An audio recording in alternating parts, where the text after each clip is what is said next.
Sam is a large engine with large wheels that let him go very fast. He loves flying along the tracks with his express trains. But Sam does not like pulling freight cars. They're dirty and noisy, he would say, and worst of all, slow. He'd grumble and bump them, making both the cars and his crew just as angry as he was. One day, as Sam was waiting at a station, he noticed a porter struggling with a heavy cart of baggage. He was pulling hard, walking backwards, when he stepped wrong and fell. He began moaning that he had a sprained ankle, and some passengers came to help him. Sam felt sorry for the porter, but before long he had to leave.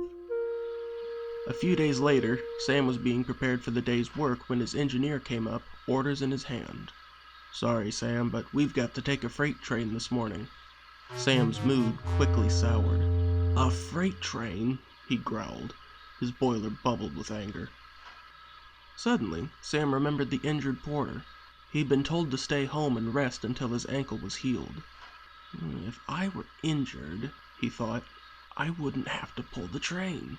How clever I am." He waited until his engineer climbed into the cab and began to release his brakes. When he opened the regulator, Sam jumped forward and stopped suddenly. "Oh! Ow!" His engineer climbed down. "What happened? Are you all right?" I think I have a sprained axle," Sam moaned. Sam's engineer stopped. He knew engines couldn't sprain their axles, and that Sam was up to mischief.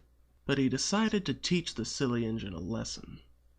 "Well, that's very serious. You'll have to stay here while they repair it." He went to find a repair crew. Sam pretended to look hurt, but secretly thought his plan had succeeded.